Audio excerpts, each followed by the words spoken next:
প্রথমেই আসি সরকারি সরকারি জব প্রিপারেশনের জন্য কিভাবে শুরু করবেন বা কোথায় আপনি ইনফরমেশন পাবেন। প্রথম কথা হচ্ছে এখন একটা সুন্দর সিস্টেম বাংলাদেশে চালু রয়েছে, সেটা হচ্ছে সরকারি যত প্রতিষ্ঠান আছে বাংলাদেশে প্রায় কয়েক শত সরকারি প্রতিষ্ঠান রয়েছে দেশে।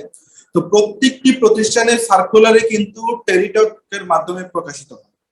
আগে যেটা আমরা যখন পলিটেকনিকে পড়াশোনা করতাম তখন দেখতাম পত্রিকায় প্রকাশ করতো সার্কুলার, পত্রিকায় নিয়োগ বিজ্ঞপ্তি প্রকাশ করতো, বিভিন্ন পত্রিকা আপনাকে কালেক্ট করা লাগতো। কেউ দেখা যাচ্ছে প্রথম আলোতে দিচ্ছে, কেউ যুগান্তরে দিচ্ছে, কেউ দেখা গেল যে তখন নয়া দিগন্তে দিচ্ছে। তখন প্রত্যেকটা পত্রিকা কালেকশন করা লাগতো।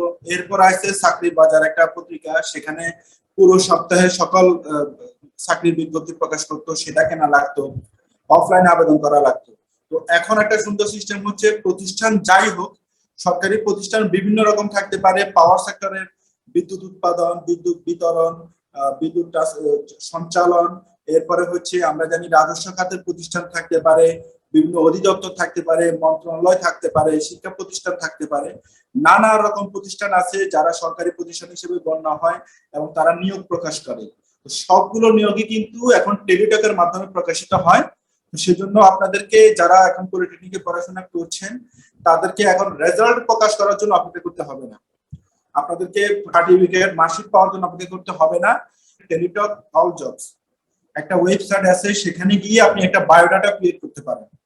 বায়োডাটা ক্রিয়েট করলে সেই ওয়েবসাইটে আপনি রেগুলার সরকারি সকল সার্কুলার একটা ওয়েবসাইটে আপনি পাবেন। এছাড়াও আমাদের একটা গ্রুপ আছে, স্কুল অফ ইঞ্জিনিয়ার্স গ্রুপ, ফেসবুকে সার্চ দিলে পাবেন। সেই স্কুল অফ ইঞ্জিনিয়ার্স গ্রুপে প্রত্যেকটা সরকারি চাকরির সার্কুলার, বিশেষ করে ইঞ্জিনিয়ারদের সব সার্কুলারই আপনি সেখানে পাবেন, বিভিন্ন শিক্ষার্থী সেখানে শেয়ার করেন। তো তাহলে একটা প্রশ্ন আমাদের সবসময় থাকে যে আমি সার্কুলার কোথায় পাবো, কিভাবে আবেদন করবো, সেটার আমি আশা করি আপনারা সমাধান পেয়েছেন। প্রথমত হচ্ছে আপনারা অল জবস টেলিটকে খেয়াল রাখবেন, অল জবস টেলিটকে সবসময় সার্কুলার গুলো পাবেন। পাশাপাশি হচ্ছে স্কুল অফ ইঞ্জিনিয়ার্স গ্রুপে যদি আপনারা যুক্ত থাকেন তো সেখানে আপনারা সার্কুলার পাবেন। এখন প্রশ্ন আসে হচ্ছে কিভাবে আবেদন করবেন। আবেদন করার জন্য আপনার থাকতে হবে একটা পাসপোর্ট সাইজের ছবি এবং একটা সিগনেচার, আপনার সফট কপি থাকতে হবে। একটা ছবি আপনি পাসপোর্ট সাইজের, এটা মোবাইলে এখন করা যায়, মোবাইলে আপনি আপনার যে কোনো একটা ছবি তুলে সেটা ব্যাকগ্রাউন্ড আপনি কেটে দিয়ে আপনি জাস্ট করবেন কি পাসপোর্ট সাইজের ছবিতে কনভার্ট করে নেবেন। 300 বাই 300 ছবিতে কনভার্ট করে নিতে হয়, 300 পিক্সেল বাই 300 পিক্সেল। তো সেটা ওয়েবসাইটে সার্চ দিলে পাবেন, পাসপোর্ট সাইজ ছবি কনভার্সেশন বা কনভার্সন দিলে আপনি সেই আপনার ছবিকে কনভার্ট করে নিতে পারবেন।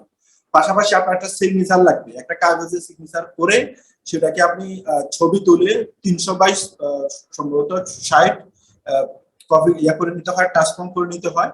তো এই দুইটা থাকলে আপনি যে কোনো সার্কুলারে অ্যাপ্লিকেশন করতে পারবেন।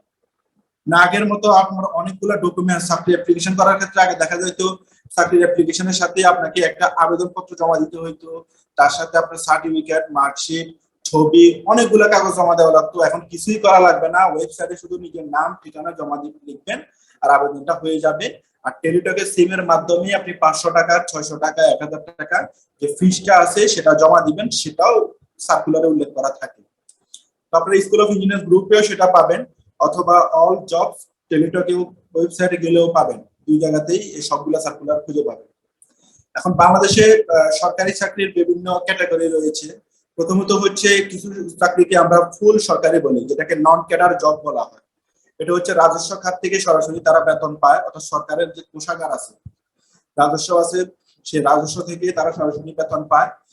এদেরকে অনেকে ফুল সরকারি জব বলে, যেটা নন ক্যাডার জব। এই নন ক্যাডার জব হচ্ছে মূলত বিভিন্ন অধিদপ্তর, বিভিন্ন মন্ত্রণালয়ের যে নিয়োগগুলো, বিভিন্ন অধিদপ্তর এবং মন্ত্রণালয়, যেমন স্থানীয় সরকার মন্ত্রণালয় এলজিইডি, সড়ক ও জনপথ, এরপরে আসছে শিক্ষা প্রকৌশল অধিদপ্তর, তারপরে রয়েছে বাংলাদেশ রেলওয়ে। যাদের চাকরি সরাসরি বেতনটা সরাসরি সরকারি রাজস্ব থেকে আসে, এদের চাকরিগুলোকে ফুল সরকারি বা নন ক্যাডার পোস্ট বলা হয়। আবার ক্যাডার পোস্টও রয়েছে, বিসিএসটা হচ্ছে ক্যাডার পোস্ট। নন ক্যাডার পোস্টের নিয়োগটা সাধারণত বাংলাদেশ সরকারি কর্ম কমিশন দিয়ে থাকে, সরকারি কর্ম কমিশন দিয়ে থাকে। আর বাংলাদেশের যত ব্যাংক আছে, সরকারি যতগুলো ব্যাংক আছে, সবগুলো ব্যাংকের নিয়োগ দিয়ে থাকে হচ্ছে ব্যাংকার সিলেকশন কমিটি।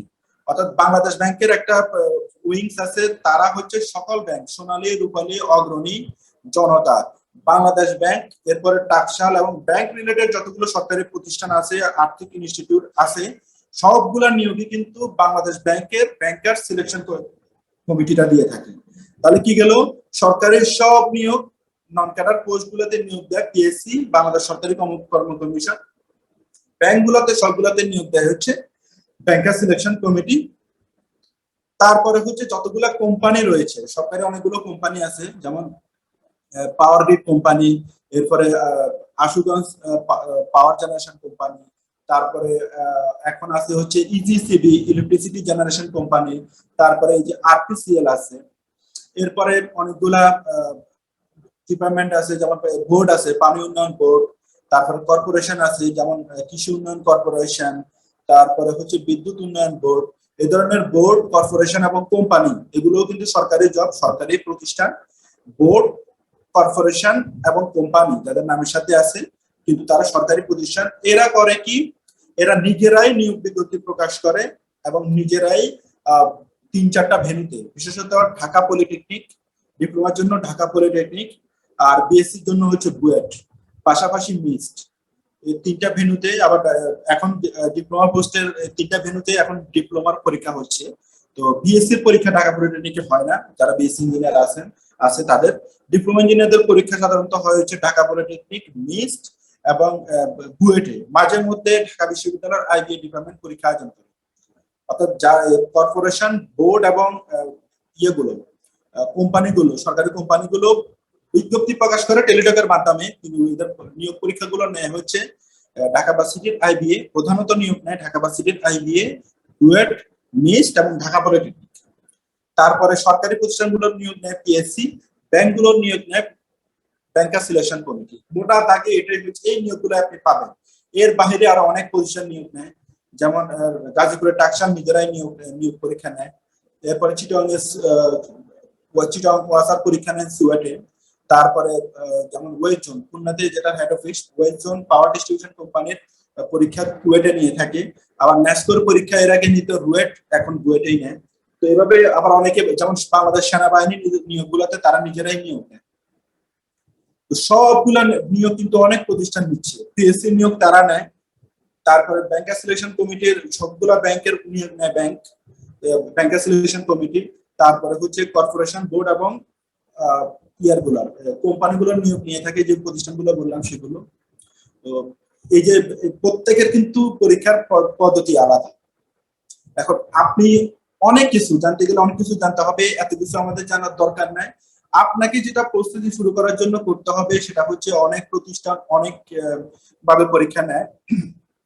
আপনি চাকরির শুরুতে, এখন যারা প্রিপারেশন নিচ্ছেন তারা কি করবেন, তারা চাকরির শুরুতেই করবেন কি, একটা জব সলিউশন কিনবেন। বাজারে অনেক জব সলিউশন আছে।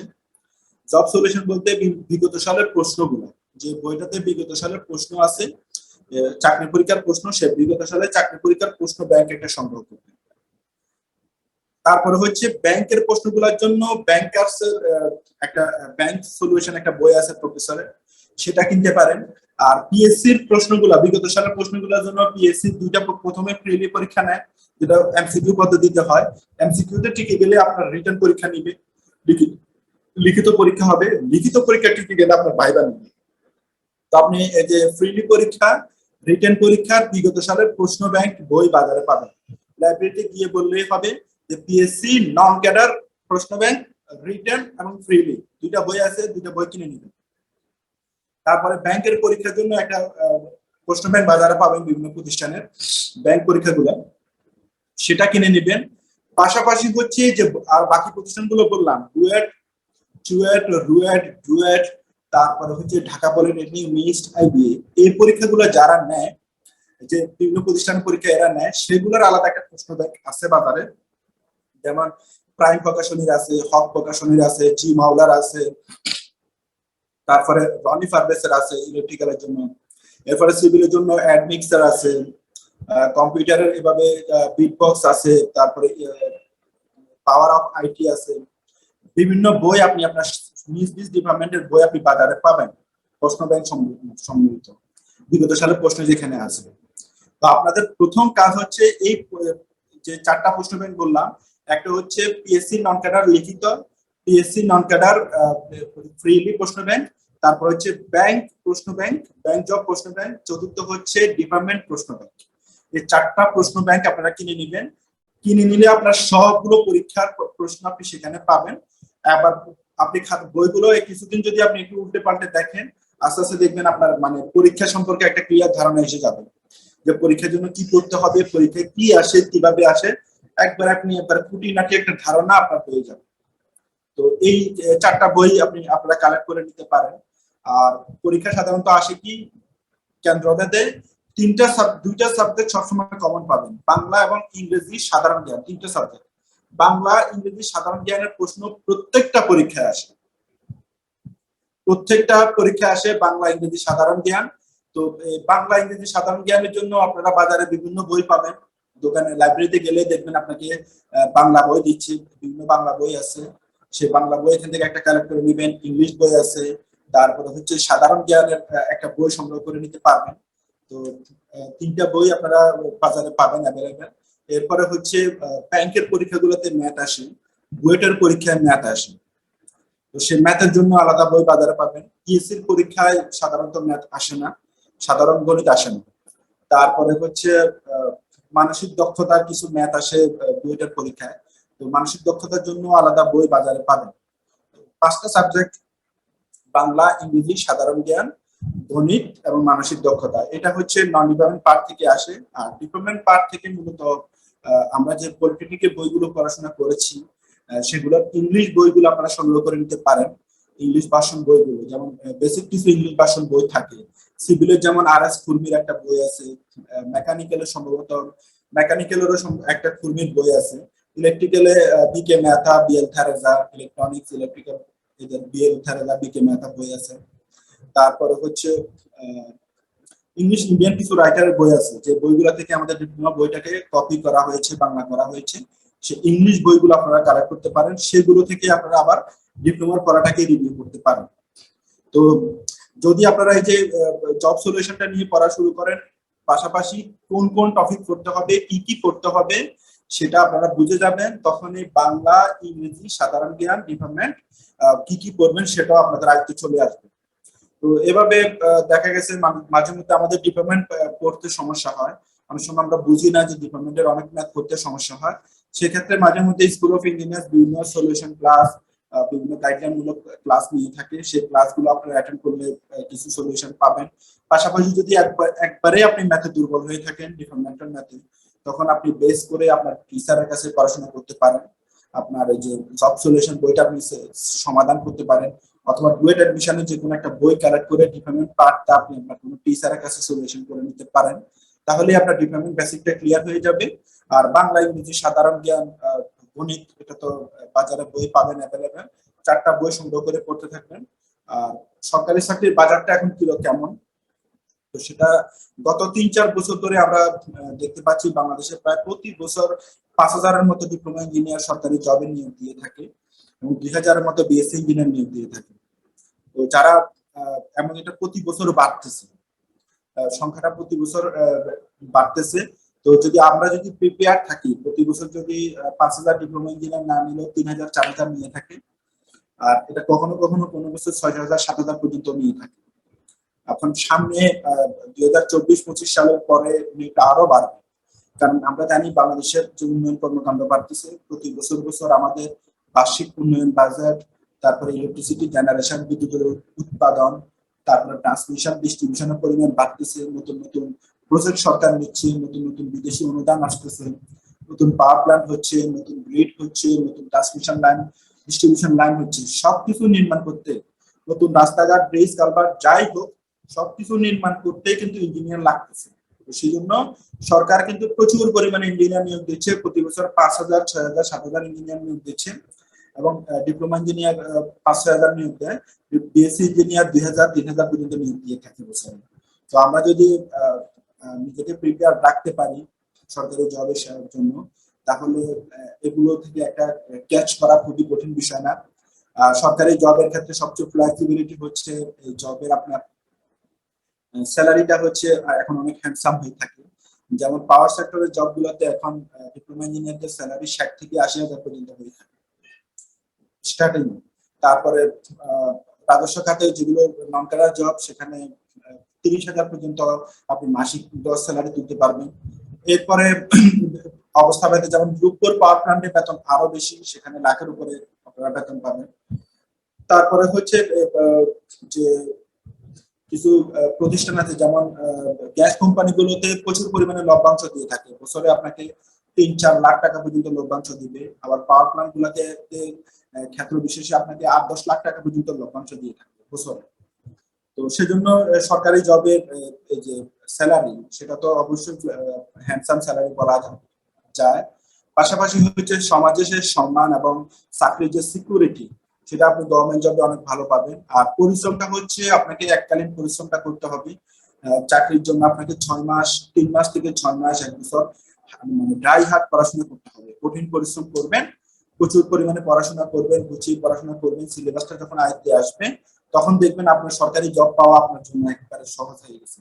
মানে এমনও দেখা দিবে আপনার একদিনে 2-3টে চাকরি পেয়ে গেছেন। এখন যেটা মনে হবে যে সোনার হরিণ সরকারি জব ইঞ্জিনিয়ারদের জন্য। যখন আপনি প্রিপারেশন ফুল কমপ্লিট করবেন তখন আপনার কাছে আপনার মাসে 2-3টা জব হবে, মানে এত লেভেলটা এমন পর্যায়ে যাবে। তো সেজন্য আগে আপনাকে হার্ড ওয়ার্ক করার একটা মানসিকতা থাকতে হবে যে যেখানে আছেন সেখানে বসে পড়াশোনা করতে পারবেন। তবে আপনাকে পড়াশোনার পরিবেশটা থাকতে হবে। যদি আপনি বাড়িতে থাকেন পড়াশোনার পরিবেশ না পান, যদি মেসে থেকে পড়াশোনার পরিবেশ না পান, তবে সেটা চেঞ্জ করতে হবে। আর যদি গ্রুপ স্টাডির মাধ্যমে পড়াশোনা করতে পারেন তবে একটা ম্যাথ নিয়ে সবাই মিলে পড়াশোনা করা উচিত। যেখানে পরিবেশ আছে সেখানে থেকে আপনি একটা ভালো পরিবেশে পড়াশোনা করলে একটা ভালো আউটকাম পাবেন। এবং সরকারি জব পাওয়া কিন্তু শুধুমাত্র নিজের না, নিজের পরিবারের ভবিষ্যতের জন্য একটা ভালো আছে।